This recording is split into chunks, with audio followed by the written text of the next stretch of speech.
Out of My Mind, Chapter 29. When we get home, I ask my mother to put me in bed. I refuse to eat lunch. I try to sleep, but quiz questions and why questions keep flying into my head. Why didn't they call me? Why didn't they tell me about breakfast? Why can't I be like everybody else? I finally cry into my pillow. Butterscotch nudges me with her nose, but I ignore her. They left me on purpose. How could they do that? They left me on purpose. I feel like stomping on something. Stomping and stomping and stomping. That makes me even crazier because I can't even do that. I can't even get mad like a normal kid. Penny peeks into my room then. When she sees I'm awake, she climbs up on my bed and snuggles close to me. She smells like watermelon bubble bath. She tries to count my fingers, then tries to count her own. But all she knows is 1, 2, 3, 5, so she says that over and over. Then she tries to teach Doodle to count. 2, Doodle, 2. I feel myself relaxing a tiny bit.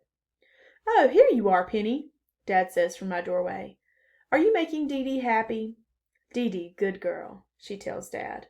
"Yes, she is that. The very best," Dad agrees. "You okay, Melody?" he asks as he comes over to stroke my hair. I nod.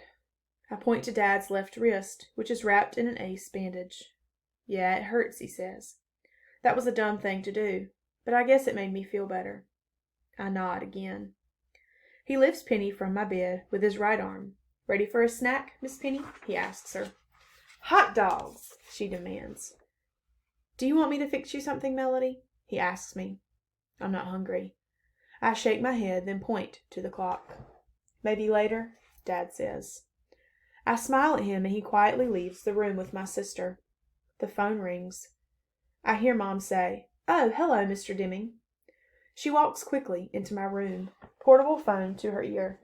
Her palm so tight around the receiver I can see the veins on the top of her hand. "No, I don't understand," Mom says curtly. "Why weren't we called?" She listens to him for a minute, then bursts out angrily. "We could have easily been at the airport an hour earlier. We could have been there at dawn." She's almost shouting. "Do you know how much this has devastated my daughter?" A pause. "Yes, I'm aware she's probably the brightest person on the team." "Was. The word is was. There is no is." Mom pauses to listen again. "You'll make it up to her? You've got to be kidding." Mom hangs up on him and flings the phone into a corner. She wipes her eyes, pulls a tissue from a box on my desk, and sits down heavily on the chair next to my bed.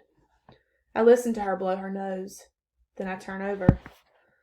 "Oh, Melody, if only I could make your hurt go away," she says plaintively. I blink at my own tears. She pulls me up onto her lap. It isn't the snuggly fit it used to be, but it feels good. She rocks me, humming softly. I finally fall asleep listening to the rhythm of her heartbeat.